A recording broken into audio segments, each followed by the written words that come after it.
सर्वेभ्यः नमो नमः। आप सभी बच्चों का स्वागत है आज के इस वीडियो में। बच्चों, आज हम कक्षा 10 विषय संस्कृतम की नवमः पाठः भूकंप विभीषिका पर चर्चा करेंगे। पाठ का नाम है भूकंप विभीषिका। भूकंप विभीषिका का मतलब होता है भूकंप की भयानकता। जब किसी देश में या किसी स्थान पर भूकंप जैसा प्रकोप आता है, तब आसपास का वातावरण किस प्रकार से प्रभावित होता है, वह इस पाठ में बताया गया है। भूकंप क्या है और भूकंप के समान जो प्राकृतिक आपदाएं हैं उस पर भी इस पाठ के में बताया गया है। तो आइए शुरुआत करते हैं आज के इस पाठ की। नवमः पाठः भूकंप विभीषिका।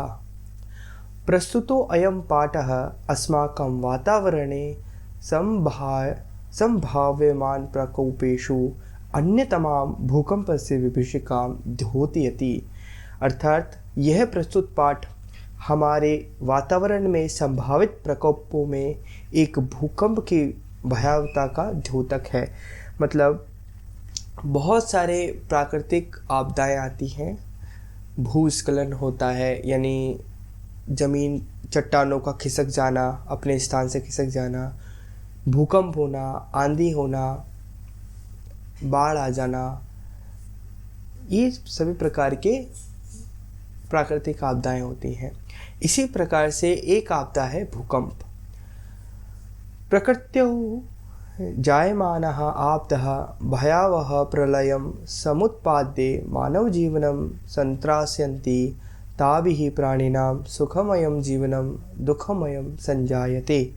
अर्थात प्रकृति के द्वारा उत्पन्न आपदा भयानक प्रलय को उत्पन्न करके मानव जीवन को पीड़ित करती है, उन प्राणियों के सुखमय जीवन को दुखमय बना देती है। एतासु प्रमुखाः सन्ति झंझावातः, भूकंपनम, जलोप्लवः, अतिवृष्टिः, अनावृष्टिः, शिलास्खलनम, भूविदारणम, ज्वालामुखस्फोटादयः। इनमें से प्रमुख हैं तूफान, भूकंप, बाढ़, अत्यधिक बारिश, सूखा, पत्थर का खिसकना, पृथ्वी में दरार आना, ज्वालामुखी आदि। ये सभी प्राकृतिक आपदाओं के नाम यहाँ पर बताए गए हैं। अत्र पाठे भूकंप विषये चिंतनं विहितं यत् आपातकाले विपन्नतां त्यक्त्वा साहसेन यत्नं कुर्मः चेत् दारुण विभीषिकया संरक्षिता भवामः। इस पाठ में भूकंप के विषय में चिंतन किया गया है कि आपातकाल में चिंता को छोड़कर, किसको छोड़कर? चिंता को छोड़कर साहस के साथ प्रयत्न करना चाहिए, जिससे कि भयानक आपदा से सुरक्षित रह सके। भूकंप के बारे में इस पाठ में पूरी चर्चा होगी कि जब भूकंप जैसी स्थिति अगर आपको नज़र आ रही है तो उस स्थिति में डरना नहीं है, घबराना नहीं है, साहस से काम लेना है और इस पाठ में जो बातें बताई गई हैं उनका पालन करना है। एकोत्तर द्विसहस्रख्रीष्टाब्दे 2001 ईस्वी वर्षे गणतंत्र दिवस पर्वणि यदा समग्रमपि भारतराष्ट्रनृत्ये गीतवादित्राणाम् उल्लासे मग्नमासीत् तदा कस्मादेव गुर्जरराज्यं पर्यायकुलं विपरस्तं कन्द्रनविकलं विपन्नश्च जातम्। सन 2001 ईस्वी में गणतंत्र दिवस के पर्व पर जब पूरा भारत देश नृत्य, गायन यानी नाच गाना आदि के उल्लास में मग्न था, तब अचानक ही गुर्जर राज्य यानी गुजरात राज्य व्याकुल, अस्त व्यस्त, चीखों से युक्त और दुखी हो गया। भूकंप से दारुण विभीषिका समस्तमपि गुर्जर क्षेत्रं विशेषेण च कश्चिज्जनपदं ध्वंसावशेषु परिवर्तितवती। भूकंप की अत्यंत भयानक आपदा ने पूरे गुजरात क्षेत्र को और विशेष रूप से कच्छ जिले को खंडित अवशेषों में परिवर्तित कर दिया। ये बात है 2001 की गणतंत्र दिवस की, जब गुजरात देश में भूकंप आया और भूकंप ने इस प्रकार से गुजरात क्षेत्र को प्रभावित किया और सबसे ज़्यादा जो क्षेत्र प्रभावित हुआ था वो था गुजरात का कच्छ क्षेत्र। पूरी तरीके से मानव जो जीवन था वो तहस नहस हो गया था। आसपास की जितनी भी चीज़ें थी वो बर्बाद हो गई थी। बड़ी बड़ी इमारतें, कार, मोटर बाइक, सभी प्रकार की सड़कें सभी तहस नहस हो गई थी। भूकंपस्य केन्द्रभूतं भुजनगरं तु मृत्तिका क्रीडनकमेव खंड खंडम जातम। भूकंप का केंद्र भुज नगर तो मिट्टी के खिलौने की तरह टुकड़े टुकड़े हो गया। कौन सा नगर? भुज नगर।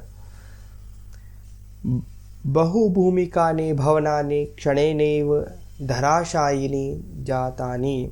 अर्थात अनेक मंजिला भवन क्षण भर में ही धाराशायी हो गए। बहुत सारे जो मंजिलों के जो मकान थे वह भी क्षण भर में यानी थोड़े ही समय में धाराशायी हो गए। उत्खाता विद्युदीप्त स्तंभा, बिजली के खंभे उखड़ गए। विशीर्णाः गृहसोपान मार्गाः, घर की सीढ़ियां टूट गईं। फालद्वये विभक्ता भूमि, धरती दो टुकड़ों में विभाजित हो गई। भूमि गर्भादुपरि निसंततिभिः दुर्वार जलधाराभिः महाप्लवान दृश्यम उपस्थितम। अर्थात भूमि के गर्भ के ऊपर निकलती हुई जिनको हटाया नहीं जा सकता ऐसी जलधाराओं से बाढ़ का दृश्य बन गया था। यानी कि भूकंप आने से क्या हुआ, जमीन दो टुकड़ों में विभाजित हो गई और जो पानी था, नदियों का पानी था, वह भी क्या हो गया, अव्यवस्थित हो गया और सभी जगह फैल गया। सहस्त्रमितः प्राणिनस्तु क्षणेनैव मृताः, हजारों प्राणी तो क्षण भर में ही मर गए। ध्वस्त भवनेषु संपीड़िता सहस्रशोऽन्ये सहायतार्थं करुण करुणम कृदन्ति स्म। टूटे हुए घरों में पीड़ित हजारों लोग सहायता के लिए करुण क्रदन कर रहे थे। हा दैव क्षुत्क्षामकंटाः मृतप्रायाः केचन शिशवस्तु ईश्वर कृपया एव द्वित्राणि दिनानि जीवनम धारितवन्तः। हाय भाग्य, भूख से पीड़ित कंठ वाले मरे हुए के समान कुछ बच्चे तो ईश्वर की कृपा से ही 2-3 दिन जीवित रहे। भूकंप जैसी स्थिति में क्या होता है, जो अनाज होता है, भोजन वस्तुएं होती है, वह भी क्या हो जाती हैं, पूरी तरह से नष्ट हो जाती हैं। तो इस स्थिति में जो बड़े होते हैं वह किसी प्रकार से अपना जीवन यापन कर लेते हैं, परंतु जो छोटे बच्चे होते हैं वह अपने माँ बाप से बिछड़ जाते हैं और वह अपना जीवन यापन नहीं कर सकते, तो वह भी कुछ दिनों बाद मर जाते हैं। यह आसीद भैरव विभीषिका कच्छ भूकंप से, यह भयानक आपदा कच्छ के भूकंप की थी। ये जो आपदा है वो कहाँ की है? यह आसीद भैरव विभीषिका कच्छ भूकंप से, यानी कच्छ के भूकंप की थी। पंचोत्तर 2000 ख्रीष्टाब्दे अर्थात 2005 ईस्वीये वर्षे अपि कश्मीर प्रान्ते पाकिस्तान देशे च धरायाः महत्कंपनं जातम्। सन 2005 ईस्वी में भी कश्मीर प्रदेश में और पाकिस्तान देश में धरती पर महान यानी बड़ा भूकंप आया।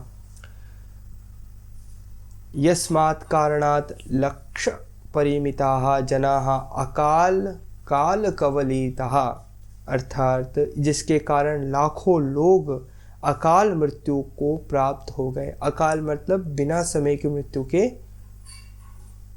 मृत्यु को प्राप्त होना। अकाल मतलब जब समय नहीं आता है, मृत्यु का जब समय नहीं आता है, इस स्थिति में मर गए, उससे पहले ही मर गए। पृथ्वी कस्मात् प्रकंपते वैज्ञानिकाः इति विषये कथयन्ते यत् पृथिव्या अंतर्गर्भे विद्यमानाः बृहत्यः पाषाणशिलाः यदा संघर्षणवशात् त्रुटयन्ति तदा जायते भीषणं संस्खलनं संस्खलनजन्यं कंपनं च। अर्थात धरती कैसे कांपती है। वैज्ञानिक इस विषय में कहते हैं कि पृथ्वी के गर्भ में विद्यमान बहुत बड़े बड़े पत्थर के टुकड़े जब आपस में टकराकर टूटते हैं तब अत्यधिक संस्खलनम का मतलब होता है पत्थर का स्थान से हटना, किसी पत्थर का स्थान से हटना होता है और संस्खलन जन्य कंपन उत्पन्न होता है। जब इतने बड़े बड़े भूकंप आ रहे थे तो वैज्ञानिकों ने साइंटिस्ट जो थे उन्होंने सोचा कि ये जो आपदा है वो क्या है। तो उन्होंने पता लगाया ये है अर्थक्वेक का मतलब यानी भूकंप है। भूकंप मतलब भू यानी भूमि और कंप मतलब होता है कंपन, यानी जो भूमि है वो कंपित होती है। ये किस कारण होता है? तब पता लगाया कि जो भूकंप है वह भूमि के अंदर चट्टानें होती हैं और वह चट्टानें जब एक दूसरे से टकराती हैं तो उन चट्टानों के कारण एक कंपन उत्पन्न होता है और उस कंपन के कारण जो पृथ्वी की धरा है यानी जो धरातल है जहाँ हम रहते हैं वहाँ पर भी बहुत तेज भूकंप उत्पन्न होता है जिसके कारण यह आपदा आती है। तदेव भयावह कंपनम धरायाः उपरितलमप्यागते महाकंपनम जनयति येन महाविनाशदृश्यम समुत्पद्यते।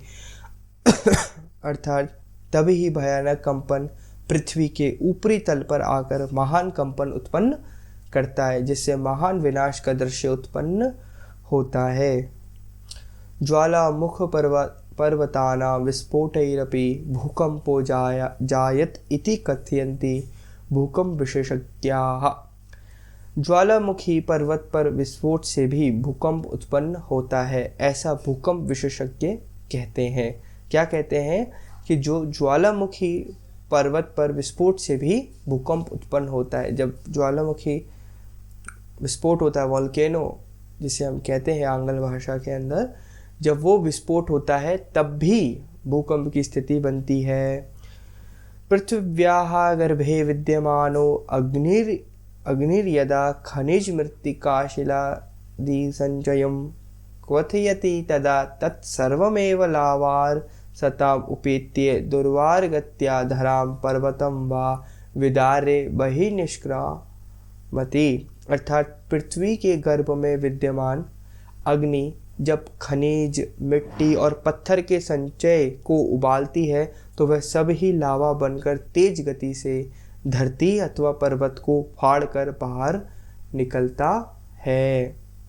ये जो ज्वालामुखी है ये कैसे फटता है इस विषय में यहाँ पर बताया गया है। धूम भस्मावृतम जायते तदा गगनम, तब आकाश धुएं से ढक जाता है। सेल्सियस तापमात्राया 800तामोपगतोऽयं लावा रसो यदा नदीवेगेन प्रवहति तदा पार्श्वस्थः ग्रामा नगराणि वा तदुदरे क्षणेनैव समाविशन्ति। अर्थात सेल्सियस की तापमात्रा से 800 तक पहुंचकर यह लावा जब नदी के वेग से बहता है यानी बहुत तेज तरीके से बहता है तब पास में स्थित गांव अथवा नगर उसके पेट में क्षण भर में ही समा जाते हैं। निहन्यन्ते च विवशाः प्राणिनः, विवश प्राणी मारे जाते हैं। ज्वाला मुक्तिरन्त एते पर्वता अपि भीषणं भूकंपं जनयन्ति। ज्वाला को उगलते हुए ये पर्वत भी भयानक भूकंप को उत्पन्न करते हैं। यद्यपि दैवः प्रकोपो भूकंपो नाम तस्योपशमनस्य न कोऽपि स्थिरोपायो दृश्यते। यद्यपि दैवीय प्रकोप को भूकंप कहा जाता है यानी देवताओं ने ऐसा किया है ऐसा माना जाता है भूकंप के विषय में, उसको शांत करने का कोई भी स्थिर उपाय नहीं दिखाई देता है। प्रकृति समक्षमद्यापि विज्ञान गर्वितो मानवः वामन कल्प एव तथापि भूकंप रहस्याज्ञाः कथयन्ति यत् बहुभूमिक भवन निर्माणं न करणीयम्। क्या बताया जाता है कि प्रकृति के सामने आज भी विज्ञान का घमंड करने वाला मनुष्य बौना ही है। फिर भी भूकंप का रहस्य जानने वाले कहते हैं कि अनेक मंजिलों वाले भवनों का निर्माण नहीं करना चाहिए। आज जो लोग बोलते हैं साइंस ही सब कुछ है, वह भी इस स्थिति में कुछ नहीं कर सकते। बस वह केवल बता सकते हैं कि अब भूकंप आने वाला है और आप बचिए। ठीक है, भूकंप कब आएगा, कैसे आएगा, कितना तेज़ आएगा, ये किसी को आज तक भी पता नहीं चला है। तो हमें क्या करना चाहिए, प्रकृति से नहीं खेलना चाहिए। अपनी लालसाओं को पूरा करने के लिए, अपने थोड़े से सुख के लिए हम क्या करते हैं, जंगल के जंगल कटवा देते हैं, जल को बहुत बुरी तरह से प्रदूषित कर रहे हैं। आसपास जो भी हमारे स्थान दिखता है वहाँ हम कूड़ा कचरा ऐसे ही फेंक देते हैं, थूक देते हैं, गंदगी मचा के रख रखी है। हम प्रकृति को जो देंगे, प्रकृति वैसा ही हमें दोबारा देगी। कर्म का जो नियम है वह यही है, जैसा आप जिसके लिए करोगे वैसा ही आपको दोबारा लौट कर मिलेगा। अगर आप किसी के लिए अच्छा करते हो तो आपको भी अच्छा ही मिलेगा। अगर आप किसी के लिए गलत करते हो तो वह भी आपको लौट कर आपके पास ही आएगा। अब आपके ऊपर डिपेंड करता है, आपके ऊपर निर्भर करता है कि आप अपने साथ कैसा व्यवहार चाहते हो। जैसा आप अपने साथ व्यवहार चाहते हो वैसे लोगों के साथ करोगे, वो सही रहेगा। प्रकृति जब बदला लेती है तो भूकंप, अतिवृष्टि, अनावृष्टि, बाढ़ जैसी जो आपदाएं हैं उस रूप में लेती है। प्रकृति का बदला इस रूप में होता है। आगे लिख रखा है कि तटबंधम निर्माय बृहन्मात्रम नदी जलमपि नैकस्मिन् स्थले पूंजीकर्ण्यम अन्यथा असंतुलन वशाद भूकंप संभवति। यहाँ पर बताया जा रहा है कि भूकंप को तो नहीं रोका जा सकता, लेकिन क्या क्या चीज़ न की जाए, ये चीज़ें अगर नहीं की जाएगी तो भूकंप की स्थिति में भी ज़्यादा हमारा नुकसान नहीं होगा। तो सबसे पहले बताया गया कि जो बहुमंजिल मकान होते हैं उनको नहीं बनाना। दूसरा बताया जा रहा है कि बांध का निर्माण करके बहुत अधिक मात्रा में नदी के जल को भी एक स्थान पर एकत्र नहीं करना चाहिए, अन्यथा असंतुलन के कारण भूकंप आते हैं। ठीक है, वस्तुतः शांतानि एवं पंचतत्वानि कीर्तिल जल पावक समीर गगनानि भूतलस्य योगक्षेमाभ्याम कल्पन्ते। अर्थात वास्तव में शांत ही 5 तत्व पृथ्वी, जल, तेज, वायु और आकाश पृथ्वी के योग और क्षेम यानी अप्राप्त की प्राप्ति योग है और प्राप्त की रक्षा क्षेम है की कल्पना करते हैं। मतलब इन 5 तत्वों को आपको संतुलित करके रखना है, बैलेंस्ड करके रखना है। कोई भी तत्व अगर बढ़ा या घटा तो आप ध्यान रखें उस क्षेत्र में प्रकृति की जो आपदाएं हैं, भूकंप जैसी आपदाएं हैं, वह आपके देखने को मिलेगी। कहीं सूखा पड़ जाएगा, कहीं बहुत ज़्यादा बारिश हो जाएगी, कहीं भूकंप जैसी स्थिति आ जाएगी, कहीं ज़मीन खिसक जाएगी। इस प्रकार के आपको देखने को मिलेंगे। अशांतानि खलुतानि वे महाविनाशम उपस्थापयन्ति। निश्चय ही अशांत वही महाविनाश को उत्पन्न करते हैं। जो अशांत की स्थिति है वही महाविनाश को उत्पन्न करती है। इसलिए शांत रहें और पंच तत्वों को संतुलित करने का प्रयास करें। बच्चों, आज के इस पाठ में हमने भूकंप विभीषिका नामक जो टर्म है, पद है, उस पर चर्चा की। आगे आने वाले वीडियो लेक्चर में हम आने वाले जो पाठ है उन पर चर्चा करेंगे। आज के लिए इतना ही। धन्यवाद।